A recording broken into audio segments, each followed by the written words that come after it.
प्यारे बच्चों, आज फिर से एक नया वीडियो लेके आया हूँ और आज की इस वीडियो में हम दो विभागों की जानकारी लेने वाले हैं। तो चलो देखते हैं। कक्षा 10वीं, विषय हिंदी लोक भारती, जिसे फुल हिंदी कहा जाता है।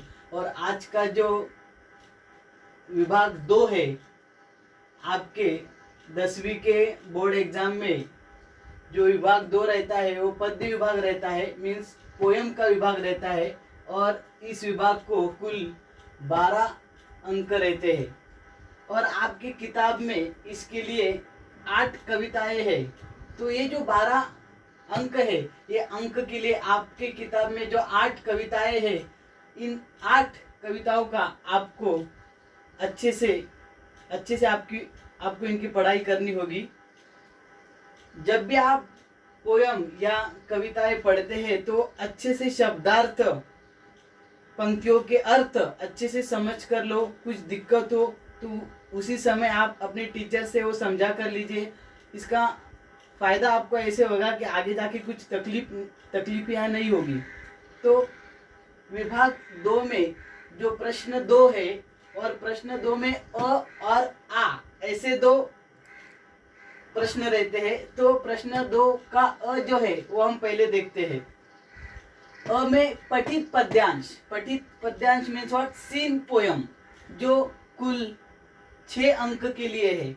और उसमें 3 प्रकार के प्रश्न है। उसमें जो पहला प्रश्न है आकलन कृति, 2 अंकों के लिए है। आकलन कृति मीन्स व्हाट, आपको मैंने अपने पिछले वीडियो में भी बताया था कि संजाल पूर्ण कीजिए, 1 या 2 शब्द में उत्तर, 1 पंक्ति में उत्तर, ऐसे छोटे छोटे जो प्रश्न रहते हैं और ऐसे छोटे छोटे प्रश्न के जो उत्तर रहते हैं, ऐसे प्रश्न आपको पूछे जाएंगे। और 2 में देखो बच्चों, शब्द संपदा, ग्रामर, ये भी 2 अंकों के लिए है। और एक बात मुझे यहाँ पे आपको जरूर बतानी होगी कि ये शब्द संपदा मीन्स व्हाट, ग्रामर के जो प्रश्न पूछे जाएंगे उस प्रश्न के उत्तर आपको पद्यांश में ही मिलेंगे। छोटे छोटे ग्रामर के प्रकार रहेंगे, शब्द युग्म है, पर्यायवाची है, विलोम शब्द है, ऐसे छोटे छोटे ग्रामर के प्रकार रहेंगे। और फिर से मैं एक बात दोहरा रहा हूँ कि शब्द संपदा में जो भी ग्रामर के प्रश्न पूछे जाएंगे वो पठित पद्यांश में ही आपको उसके उत्तर मिलेंगे।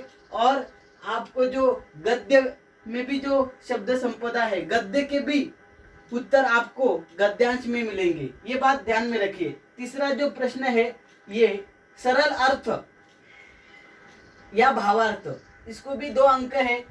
25 या 30 शब्दों में उसका उत्तर लिखना है। ऐसे कुछ 4 पंक्तियां दी रहेंगी आपको इस प्रश्न में, और उसका सरल अर्थ या भावार्थ आपको लिखना है। तो देखो बच्चों, पठित पद्यांश रहेगा, 6 अंक रहेंगे, आकलन कृति, शब्द संपदा, सरल अर्थ या भावार्थ, ऐसे हर एक प्रश्न को 2-2 ऐसे अंक है। तो ये आपका अ हुआ। और आ में भी देखो बच्चों, पठित पद्यांश है, सीन पोयम है, 6 अंक है। और देखो आकलन कृति 2 अंक सेम है, कोई चेंजेस नहीं है। देखो 2 देखो, शब्द संपदा 2 अंक, और सरल अर्थ या भावार्थ, मतलब अ में जो प्रश्न पूछे गए या प्रश्न के प्रकार जो अ में पूछे गए, वैसे ही प्रश्न के प्रकार आ में ही है।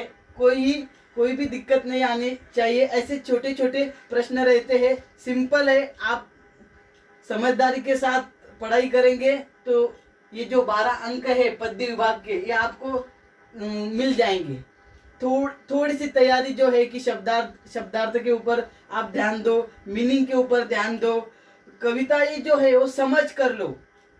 इसमें जो सरल अर्थ या भावार्थ का प्रश्न रहता है वो थोड़ा समझदारी के साथ आपको लिखना होगा। तो ऐसे पठित पद्यांश के लिए 6 अंक और पठित पद्यांश के लिए 6 अंक। ऐसे मतलब दोनों भी जो पोयम है वो आपकी किताब में की ही है, कोई भी अनसीन पोयम आने वाली नहीं है। तो ऐसे थोड़ा समझदारी के साथ आप पढ़ाई करो तो डेफिनेटली आपको ये जो 12 अंक है मिल जाएंगे। और आज के वीडियो में हम तीसरे विभाग के बारे में भी जानकारी लेने वाले हैं।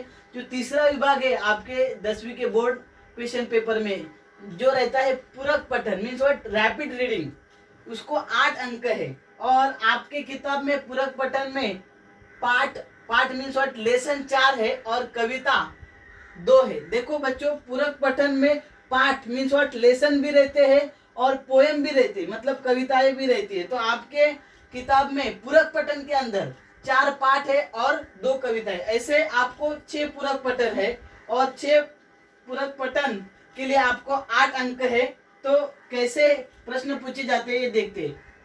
विभाग 3 के अंदर जो प्रश्न 3 रहता है, प्रश्न 3 में अ और आ रहता है। तो प्रश्न 3 में अ क्या है वो देखते हैं। पठित पद्यांश सीन पैसेज जो 4 अंकों के लिए आते हैं। अभी देखो बच्चों, अ में आपको गद्यांश मीन्स व्हाट जो पूरक पठन के अंदर जो आपको आपके लिए जो लेसन से लेसन के रिलेटेड आपको पैसेज आने वाला है और उसके अंदर कैसे क्वेश्चन रहेंगे। देखो, आकलन कृति वही बेसिक प्रश्न रहते हैं। संजाल पूर्ण करो, 1 या 2 शब्दों में उत्तर लिखो, 1 पंक्ति में उत्तर लिखो, ऐसे छोटे छोटे प्रश्न रहते हैं। सत्य या असत्य ऐसे जो प्रश्न रहते हैं और उसको 2 अंक है। और अभिव्यक्ति दूसरा प्रश्न है अभिव्यक्ति, 25 या 30 शब्द में उत्तर लिखो। उसमें इसमें कैसे रहते हैं बच्चों, अपने विचार खुद के ख्यालात आपको रखने होते, लगभग सेल्फ ओपिनियन के जैसे ये प्रश्न का उत्तर आपको लिखना है। ऐसे पठित गद्यांश के लिए 4 गुण है। और देखो प्रश्न 3 में आ जो है आम पठित पद्यांश, देखो पठित पद्यांश सीन पोयम 4 अंक है। इसमें देखो पोयम आने वाली है, यहाँ पे लेसन आएगा पूरक पठन के अंदर और यहाँ पे पोयम आएगी पूरक पठन के अंदर। आ को भी 4 अंक है। आकलन कृति वही बेसिक छोटे छोटे प्रश्न रहते हैं, 2 अंक। और अभिव्यक्ति 25 या 30 शब्दों में उत्तर और अपने ख्यालात। यहाँ पे देखो बच्चों, यहाँ पे पंक्तियां नहीं रहेगी, अब 25 या 30 शब्दों में क्या रहेंगे, आपके ख्यालात या अपने विचार यहाँ पे आपको रखने होंगे। तो ऐसे देखो बच्चों, पूरक पठन के लिए 8 अंक है, अ में 4 और आ में 4। ऐसे देखो बच्चों, तो आज हमने विभाग 2 के 12 अंक और विभाग 3 के 8 अंक, मतलब कुल मिला के 20 अंकों का जो अंकों की जो जानकारी है यह हमने आज के वीडियो में देखी है। तो अगले वीडियो में हम भाषा अध्ययन मीन्स और ग्रामर के तरफ जाने वाले हैं। तो आज के वीडियो में जो जानकारी मैंने दी है वो अच्छे से समझ कर लो और अच्छे से उसकी पढ़ाई करो। फिलहाल इतनी जानकारी देकर मैं आज यहाँ पे रुकता हूँ।